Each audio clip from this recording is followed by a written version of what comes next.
Du savoir à partager, des voix à écouter. Une chronique de Bernard Saillag de À la Cantorade, en partenariat avec l'Université du Temps Libre de Guichen. Une parenthèse curieuse et vivante pour explorer des sujets passionnants, racontés par celles et ceux qui aiment transmettre. Bonjour à toutes et à tous. L'UTL, comme vous le savez, donc, fait des séries de conférences. Et donc là, nous avons François Carré. Bonjour François. Bonjour. François Carré, donc, qui vient de faire une conférence sur activité physique et sédentarité. Nous avons Michel, qui est là aussi, qui a assisté à cette conférence, et donc qui pourra éventuellement poser quelques questions. Et donc, c'est vrai que l'activité physique, personnellement, je l'ai vécue, est importante pour la santé. Et aussi, il est bien vrai que la sédentarité augmente beaucoup en France. Et pas qu'en France, d'ailleurs. D'abord, on va tout d'abord présenter le professeur François Carré. François Carré est cardiologue du sport. Il peut nous dire qu'est-ce qui le passionne le plus dans le cadre de maintenant sa retraite, parce qu'il est en retraite. Moi, ce qui me passionne, ce qui m'a toujours passionné, j'ai eu la chance dans ma vie de faire de la cardiologie, qui était la discipline de médecine que je voulais faire, et du sport, puisque j'ai toujours été un fanat de sport. Donc c'est pour ça j'ai eu la chance de pouvoir développer une école de cardiologie du sport à l'hôpital Pontchaillou, et que maintenant... il n'y en avait pas non, avant. Ça n'existait pas. La cardiologie du sport est née en France dans les années 80. Alors, il y en avait un tout petit peu. Il y avait quelques cardiologues du sport. Si, il y avait le professeur Chignon et Leclerc, deux professeurs, mais ils travaillaient à l'Institut national des sports, donc c'était vraiment très particulier. Il n'y en avait pas dans les CHU. Donc en fait, la véritable école de cardiologie du sport française est partie de Rennes en réalité. Il y en avait beaucoup chez les Italiens déjà, par contre.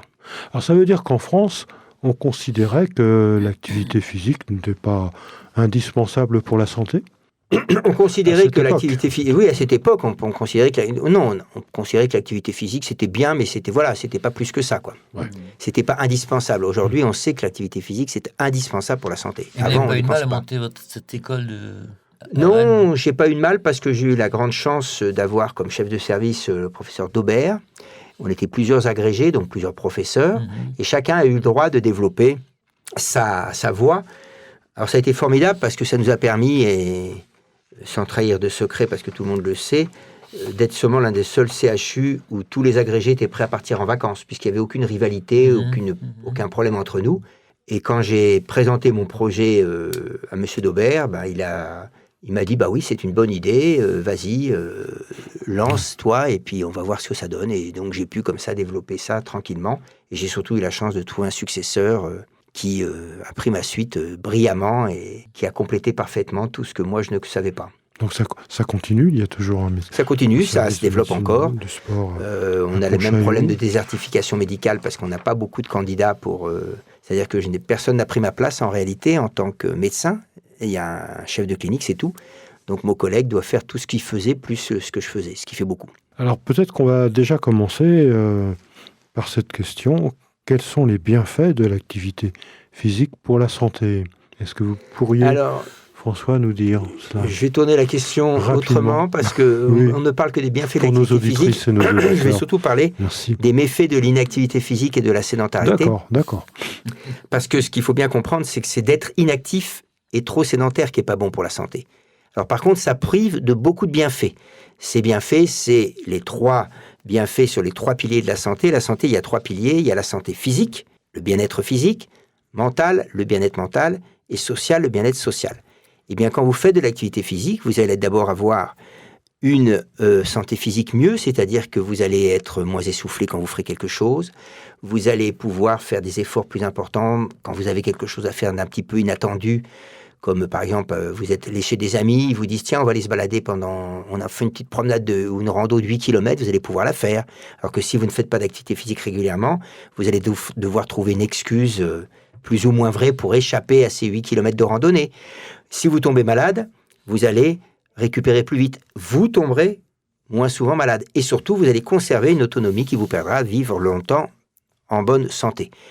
Ça, c'est le bien-être physique. Le bien-être mental, ça va être, vous allez avoir la pêche, comme on dit, c'est-à-dire que vous allez être de bonne humeur, motivé, des idées qui vont venir dans votre cerveau, vous allez vous dire oui, je peux les faire parce que je peux, etc. Et ça, c'est essentiel. Et puis le bien-être social, vous allez rencontrer des tas de gens. C'est très simple aujourd'hui. Je crois vraiment que l'activité physique et ou sportive, puisqu'on est, le sport est une activité physique, il n'y a pas que ça comme activité physique, mais toutes les activités physiques, la marche, la randonnée dont je vous ai parlé, tout le monde le dit, ça permet de rencontrer des gens, on a hâte. Ah, c'est le mercredi et le vendredi qui a randonné. Ben, je ne raterai ce rendez-vous pour rien au monde. C'est pas forcément pour les faire la randonnée, c'est pour retrouver les personnes avec qui vous allez la faire. Et ça, c'est le bien-être social.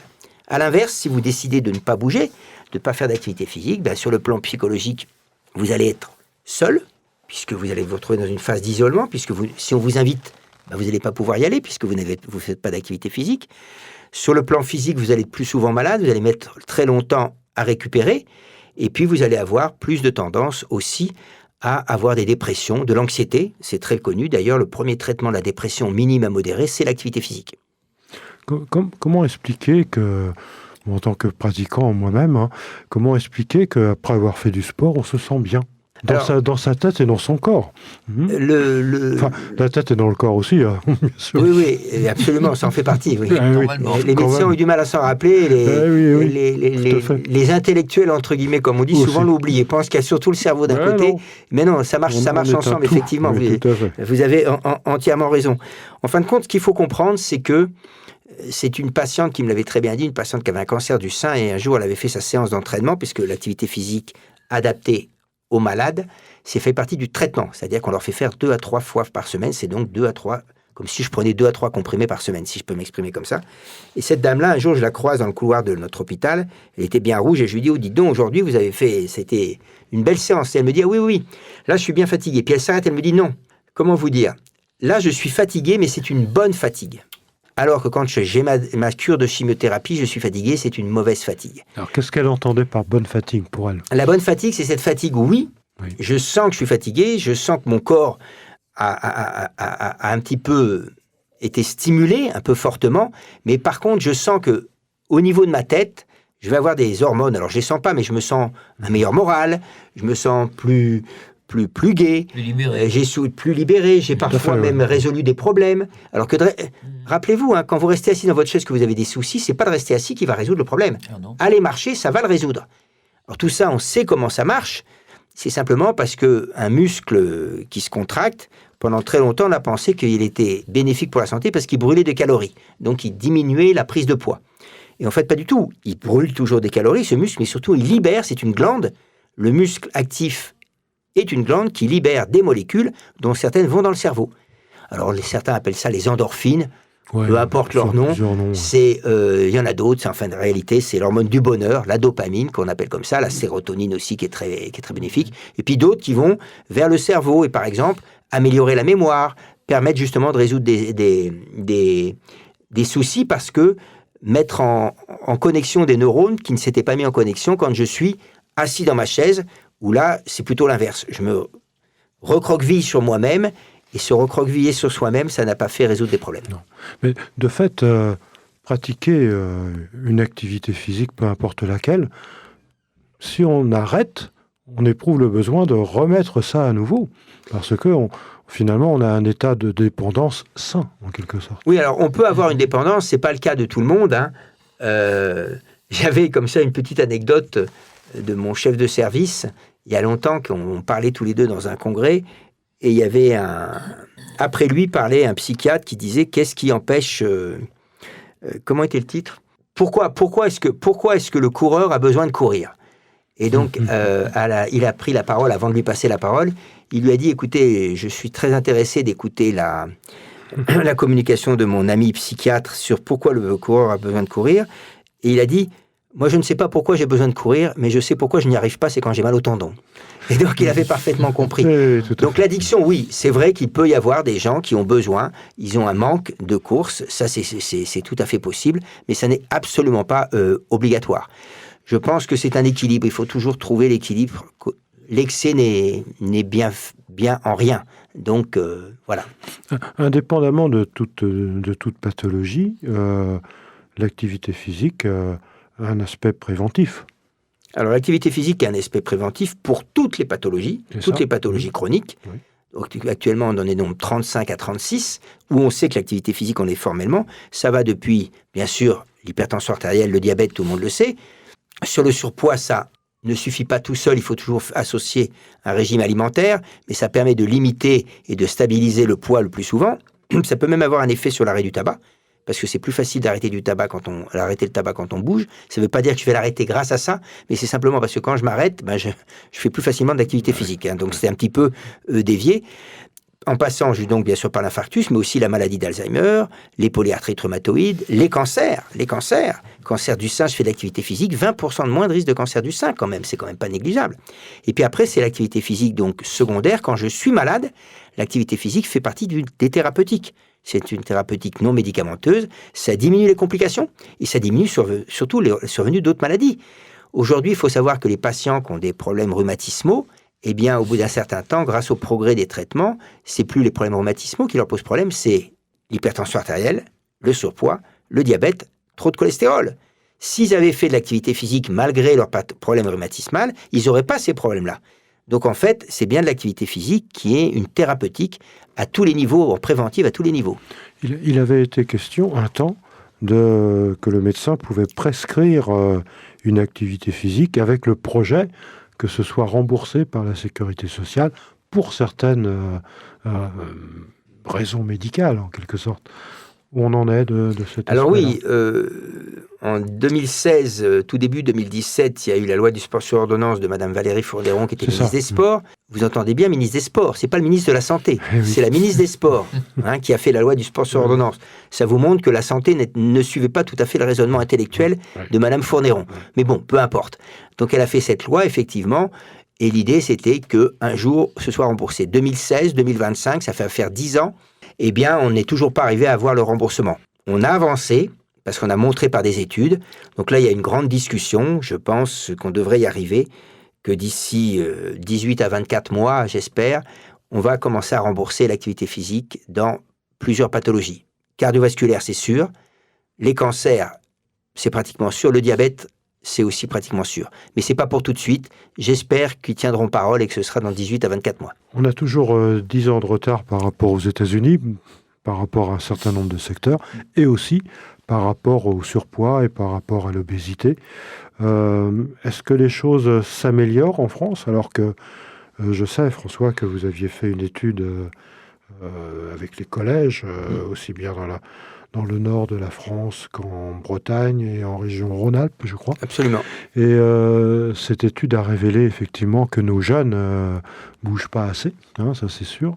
Mais est-ce que il y a une prise de conscience qui se fait chez les parents, au niveau de l'éducation nationale également, et chez les médecins, parce que je pensais à une question qu'on vous avait posée, je crois, à la suite de votre conférence, il y a 50 ans à peu près, lorsque vous aviez voulu parler d'hypertension artérielle et d'activité physique, ça ne prenait pas trop, quoi, finalement.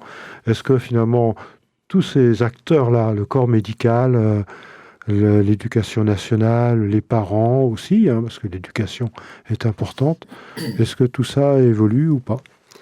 Alors, malheureusement, non, la seule chose qui évolue, c'est que les gens sont de plus en plus sédentaires et de moins en moins actifs. Donc, on le voit, on parlait des collégiens, vous parliez des collégiens. Ce qu'il faut que les gens qui nous écoutent retiennent bien, c'est que, en fait, ce qui est important pour moi, dans ma vie, c'est ma capacité physique. La capacité physique, c'est le nombre d'étages que je peux monter en 5 minutes. Donc, plus j'en monte, meilleure est ma capacité physique. Pourquoi ? Parce que ça reflète mon capital santé. Plus je monte de marche, plus j'ai de chances de vivre longtemps en bonne santé. Or, mon but, à moi, mais je pense que le but de tout le monde, c'est d'être le plus longtemps possible en bonne santé, c'est-à-dire pouvoir faire ce que j'ai envie de faire. Cette capacité physique n'arrête pas de baisser. Elle a baissé de façon énorme chez les enfants, puisqu'elle a baissé en 40 ans, d'environ 25%. C'est énorme. C'est énorme. Mais chez les adultes, il ne faut pas faire les fanfarons, c'est pareil. Elle a baissé de 10%. Par exemple, je prends un exemple très simple. Aujourd'hui, on commence à chuter à 52 ans. Avant, c'était 65 ans. Alors, je ne dis pas que tous les hommes et les femmes de 52 ans chutent, mais on commence à chuter. Aussi bien les hommes que les femmes. Aussi bien les hommes que les femmes. Et on chute pourquoi ? Parce qu'on n'a plus de muscles suffisants au niveau des jambes pour maintenir, au moment où je trébuche, verrouiller notre genou et ne pas tomber. C'est pour ça qu'on tombe en réalité. Donc la personne âgée, comme elle n'a pas de muscles, dès qu'elle trébuche, elle tombe. Avec tous les risques que cela représente. Alors que quelqu'un de 20 ans, il trébuche, il ne tombe pas. Parce qu'il arrive à bloquer son genou. Donc en fait, tout ça, c'est des choses qu'on est en train de perdre et c'est inexorable. Et les enfants, ce qui est important chez eux, c'est que leur capital santé, il se fait quand même entre 6 ans et 20 ans. En particulier chez le capital osseux. Ce capital osseux, il faut savoir que pour les jeunes filles, qui sont particulièrement sédentaires et inactives, elles vont avoir des os beaucoup plus fragiles. Donc c'est-à-dire qu'elles auront beaucoup plus de problèmes à la ménopause que sur l'ostéoporose. Donc c'est quelque chose de dramatique. Alors aujourd'hui, on a changé. Nos enfants qui bougeaient tout le temps ne bougent plus en dehors de l'école. Donc il faut les faire bouger plus à l'école, ça me semble évident. L'éducation nationale ne nous entend pas. L'éducation nationale pense que de toute façon, le bon élève, c'est celui qui reste longtemps devant ses cours, ce qui ne veut strictement rien dire. Je peux rester des heures devant mes cours et ne rien retenir. Non, le bon élève, c'est l'élève qui a compris qu'il fallait qu'il apprenne, mais qu'aussi il prenne des temps de repos pendant lesquels il va bouger. Oui, bouger, c'est du repos. Bouger, c'est de la récupération pour mon cerveau. Et donc, quand je vais me réasseoir, eh bien, je vais relire et je vais retenir mieux. C'est formellement prouvé. Donc, j'ai l'habitude de dire à mes étudiants, assez réviser, bouger. Parce que réviser, je sais qu'ils le font, mais ils ne bougent pas. Je me rappelle quand j'étais étudiant il y a longtemps, maintenant. Oh, non, pas si longtemps que ça. Si.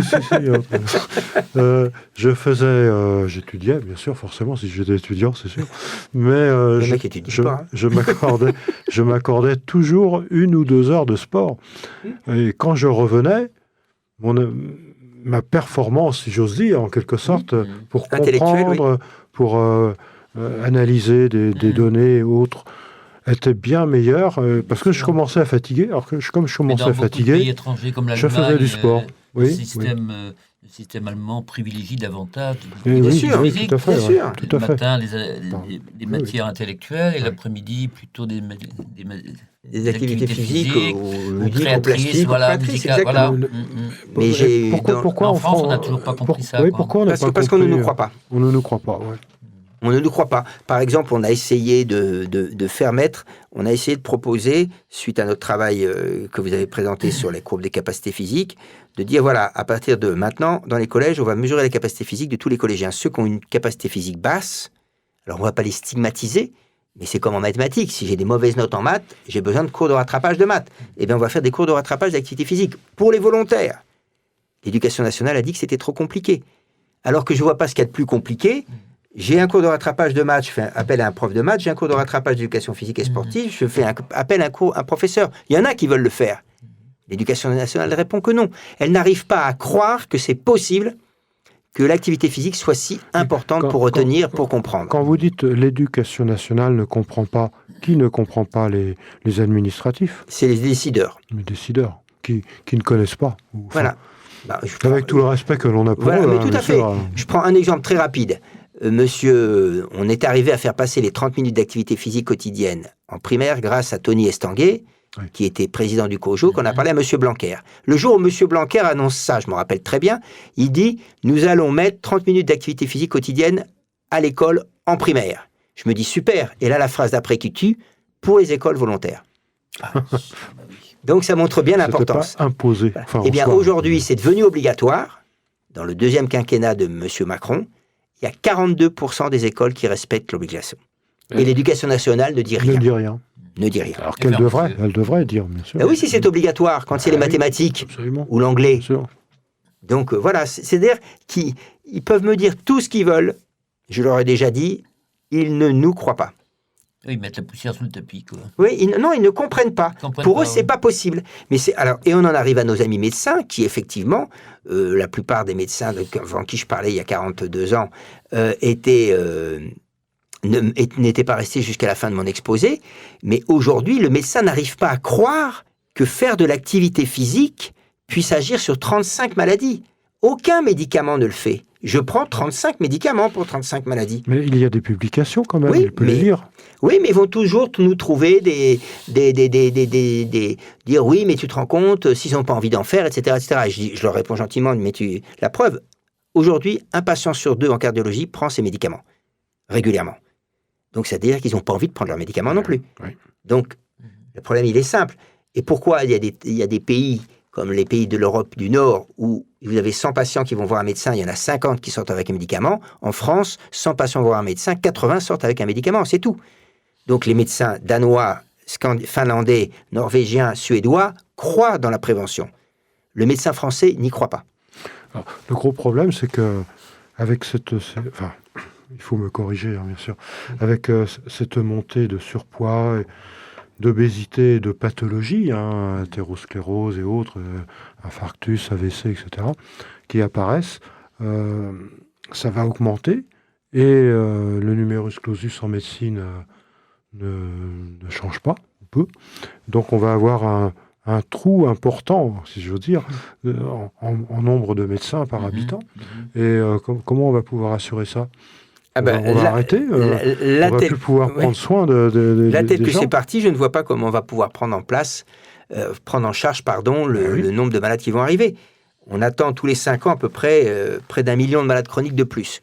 C'est énorme aussi. Il faut 10 ans pour former un médecin, donc ça fait déjà 2 millions de malades, avec un numerus clausus qu'on a compté donc en 2022, donc 2032, on sera basé sur le même nombre de malades. On n'a pas pensé qu'il allait y avoir une augmentation aussi importante, qui va ne faire qu'être exponentielle. Donc en réalité, vous avez entièrement raison, on ne pourra pas prendre en charge tous les malades. On sera toujours en retard, quoi. Tout le temps. Toujours. Toujours en décalage. Toujours. Et le déficit ne va faire que croître. Bien sûr. Parce que bien sûr, ça coûte énormément d'argent. D'ailleurs, j'ai l'habitude de dire au ministère de la Santé et différents ministres que je rencontre que leur terme est faux. C'est le ministre de la maladie. Parce que le ministère de la Santé ne sert qu'à quoi ? Qu'à payer des médicaments. Les médicaments, c'est pour les malades.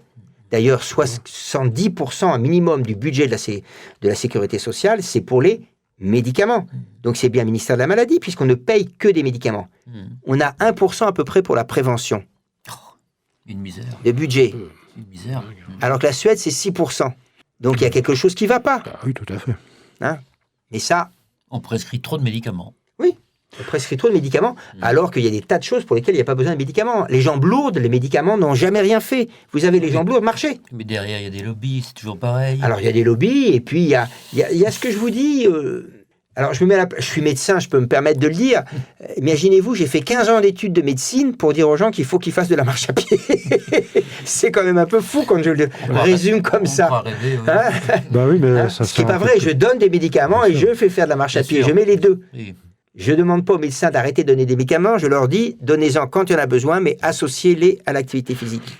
D'ailleurs, il a été montré, enfin, il faut me corriger là aussi, que, par exemple, pour un antihypertenseur, en faisant une activité physique, on peut diminuer la posologie de l'antihypertenseur. Oui, normalement, Entre autres. si on respecte les recommandations dans une hypertension artérielle modérée ou un diabète débutant, ou un taux de cholestérol qui augmente, qui est débutant aussi, le premier traitement, c'est l'activité physique et les règles diététiques. Voilà, ça c'est la première chose à faire. C'est-à-dire que hypertendu, je mange moins de sel, déjà pour commencer, et je marche. En Bretagne, il faut manger moins de sel. Oui, mais il faut pas ressaler en même temps que le beurre salé. On n'a pas besoin de rajouter. En plus. On n'a pas besoin de rajouter. Non. Donc effectivement, et donc il faut, et ça c'est pendant 3 mois. Si ça suffit pas, on attend encore 6 mois et on met en route un hypertenseur. Il faut bien comprendre une chose, c'est que l'hypertension artérielle, il y a des chiffres, hein, tout le monde connaît les 14-9, à partir de 14-9 on traite, mais je ne traite pas de la même manière si c'est 16-10 ou 14,5, 9,5. 14,5, 9,5, je ne donne pas de médicaments. Vous mangez mieux, vous bougez mieux, vous bougez plus, vous perdez 2-3 kilos, normalement ça doit rentrer dans l'ordre. Si ça ne rentre pas dans l'ordre, ou si vous n'arrivez pas à bouger et à manger mieux, eh bien, je vous donnerai un médicament. Mais aujourd'hui, en France, la plupart des médecins donnent le médicament d'emblée. Donc finalement, quelque part, l'activité physique est aussi un médicament, entre guillemets. Alors, c'est une thérapeutique non médicamenteuse. C'est comme ça qu'on en parle. Merci de corriger. Thérapeutique. Comme la nutrition, comme la diététique. Oui, la diététique est une thérapeutique non médicamenteuse. Alors, il y a un autre aspect aussi qui est sûrement important, c'est l'éducation. Je crois que vous en avez parlé, François. L'éducation des parents, parce que les parents ont une influence énorme sur les enfants. S'ils disent à leur enfant va bouger et qu'eux sont en train de jouer sur un jeu électronique, les parents, quel est le message qui est transmis aux enfants? Non, mais vous avez entièrement raison. Les parents restent les exemples, les bons exemples comme les mauvais exemples. Oui, on peut dire tout ce qu'on veut, de toute façon, on n'ira pas, et heureusement. Enfin, face aux parents, c'est les parents qui auront raison. Chez les tout-petits, c'est les maîtresses ou les maîtres qui ont raison, des fois plus que les parents. C'est pour ça qu'il ne faut pas aller à l'inverse de ce que disent les maîtresses ou les maîtres, surtout quand on leur apprend à écrire ou à compter, parce que le pauvre gamin, il ne s'y retrouve pas, mais ça, c'est un autre problème. Mais effectivement, aujourd'hui, il faut que les parents changent. Par exemple, je prends des exemples, tous les soirs, le papa ou la maman qui rentre, et les enfants, vous avez bien travaillé aujourd'hui? Oui. Vous avez fait vos devoirs? Oui. Et vous avez bougé? C'est ça qu'ils doivent leur demander. Ça, ils le font Jamais. pas. Jamais. Ils le font pas. Parce qu'ils n'ont pas pris conscience de ce dont on est en train de parler. Les parents adorent leurs enfants. Je n'ai aucun doute là-dessus. Personne ne leur veut du mal. Par contre, ils n'arrivent pas à accepter que leurs enfants fassent 1 heure. Les adultes, c'est 30 minutes d'activité physique chaque jour. Les enfants, c'est 1 heure d'activité physique chaque jour. Pas de sport. Ceux qui nous écoutent ont remarqué qu'on n'a pas parlé de sport, sauf au tout début, mais on n'en a pas parlé. Donc, en fin de compte, les parents doivent comprendre que leurs enfants. Or, en France, 87% des enfants de 11 à 17 ans ne font pas 1 heure d'activité physique par jour. Donc, en fait, nos grands-parents qui faisaient peut-être 10 kilomètres pour aller à l'école dans le fin fond des villages autrefois, c'était... Alors, sans le savoir, ils avaient tout compris, ils n'avaient pas le choix. Oui. C'est pour ça que... Parce qu'ils faisaient des kilomètres et des kilomètres. Si. Oui. Si, on en connaît tous. Je ne jette pas trop la pierre à nos enfants aujourd'hui, puisque à l'époque, ils n'avaient pas le choix. Mais non, ils n'avaient pas le choix. Peut-être que nos grands-parents, avec les smartphones et puis la trottinette électrique, le vélo électrique et tout ça, peut-être que là aussi, ils feraient moins que nous maintenant, qu'ils ne faisaient avant. Hein, on en est bien conscient, on ne va pas revenir sur la voiture et tout ça. C'est pas du tout. Mais vous avez raison. Vous avez raison. C'est pour ça que les gens qui nous promettent des dizaines et des dizaines de centenaires se trompent. On oublie qu'un centenaire aujourd'hui, il avait 20 ans il y a 80 ans. Donc, c'est-à-dire qu'il n'arrêtait pas de bouger. C'est des kilomètres par jour qu'il a fait pendant 40 ans ou 50 ans. Tout à fait. Nos gamins qui ne bougent plus aujourd'hui, qui ne font même pas 1 heure d'activité physique chaque jour, ils n'auront pas le capital santé pour vivre jusqu'à 100 ans. C'est tout. L'espérance de vie Bien sûr. baissera. Aux États-Unis, elle baisse depuis. Elle avait baissé avant le Covid. Elle continue à baisser. Et nous, elle stagne. En France, elle plafonne. Elle commence à plafonner et elle va baisser. C'est sûr. Forcément. C'est certain. C'est mécanique. Quand tous les centenaires et les gens de 90 ans seront morts, elle va baisser. Alors, moi j'ai bien aimé, mais je crois que tout le monde a bien aimé la fin de votre exposé, François, mais tout était bien. Mais aussi la fin. Vous excusez pas. Avec cet escalier mécanique, avec à côté un escalier normal, où il faut monter, et tout le monde faisait la queue pour prendre l'escalier mécanique. Cette anecdote en Belgique. C'est assez fort, ça. C'était en Belgique. Non, l'escalier roulant, ça nous montre bien comme notre cerveau est tordu. Parce qu'on vous met un escalier roulant, on nous met un escalier roulant simplement pour monter plus vite l'escalier et que ce soit moins fatigant. Oui. On l'a jamais mis pour ne pas monter les marches. C'était pas le but de la manœuvre. Bientôt, il va y avoir des tapis roulants sur les trottoirs à ce moment-là et plus personne va marcher. Donc, non, c'est pas le but. Quand on va à l'aéroport, il y en a aussi. Hein. C'est à Roissy, et sans rire, je crois que de mémoire, je suis sûr, il y a un escalier roulant qui doit faire entre 4 et 6 marches. Ah ouais. Et les gens ne montent pas les marches. On prend l'escalier roulant, on ne monte jamais les marches. Alors que quand il est en panne, on les monte. Alors ça me sidère. Quand l'escalier ne marche pas, je suis forcé de les monter. Alors oui, en Belgique, il y avait effectivement... j'ai retrouvé alors c'était pas une première page, c'était dans un journal, un quotidien belge. Il y avait un escalier roulant avec des gens qui descendaient l'escalier et bien sûr la photo était figée et donc on voyait des gens qui étaient regroupés les uns derrière les autres. Et le titre c'était « Scandale à la gare de Bruxelles, un escalier roulant tombe en panne, les utilisateurs sont dépannés au bout de 4 heures ». Voilà, c'est exactement ça. Ça veut dire que si l'escalier roulant tombe en panne, plus personne ne bougera et attendra que ça redémarre. On y arrivera un jour, je suis sûr qu'on y arrivera un jour. Alors François, est-ce que vous êtes optimiste finalement? Est-ce que finalement les Français vont se mettre à faire un peu plus d'activité physique? Alors moi je suis optimiste dans le sens où il y a une solution. Laquelle? Alors la solution, c'est de prendre conscience que c'est très dangereux de ne pas bouger et très dangereux pour nos enfants. Si on en prend conscience, etc. Il y a une solution moins optimiste, mais qui servira à mon avis de réveil, vraiment de coup de fouet brutal. C'est qu'il y a une génération, et je pense que c'est pas celle qui me suit, mais celle d'après, où certains parents enterreront leurs enfants. C'est-à-dire que leurs enfants vivront moins vieux que leurs parents. Ce qui n'est jamais arrivé dans l'histoire humaine. Ce qui sera un choc. Et là, ça va être un choc, un électrochoc qui va faire peut-être comprendre aux gens qu'on ne dit pas que des bêtises. Et que surtout, comme je le dis si souvent, c'est vraiment pour prévenir les gens. C'est comme le réchauffement climatique. Je n'ai rien à gagner en disant ça. Ça ne change rien pour moi qu'on nous écoute ou pas. Donc oui, je suis optimiste. Si je ne l'étais pas, il y a longtemps que j'aurais arrêté d'aller parler à droite, à gauche. Tout à fait. Oui, vous parlez beaucoup et c'est bien. Hein. Ça, c'est important de passer ces messages. François, est-ce que vous avez un message? On s'en douterait. Mais enfin, est-ce que vous avez un message à passer à nos auditrices et à nos auditeurs, hein, aussi bien les dames que les messieurs? Oui, jamais de jaloux, la parité. J'y fais toujours très attention. Toujours. Non, oui, j'ai un message. Alors le message, c'était ma dernière phrase qui n'est pas de moi lors de notre conférence. Cette phrase, oui. C'était une phrase de Jim Rohn, R-O-H-N, donc qui est un Américain qui réfléchit beaucoup, il est un peu philosophe, je l'appelle motivateur, il vous donne la niaque quand vous ne l'avez pas, vous êtes après. Et il y a une phrase que je trouve très bien, c'est votre corps est le seul endroit où vous êtes obligé de vivre, alors prenez-en soin. Et je n'avais jamais pensé, je le reconnais, que mon corps était le seul endroit où j'étais obligé de vivre. Ça paraît tellement évident. Eh bien ce corps, si vous n'en prenez pas soin, il va être pourri, excusez-moi l'expression, alors qu'il sera paradisiaque si jamais vous en prenez soin. C'est pas beaucoup, 30 minutes par jour d'activité physique et être un peu moins assis dans la journée. Merci beaucoup, François. Merci à vous. Merci beaucoup.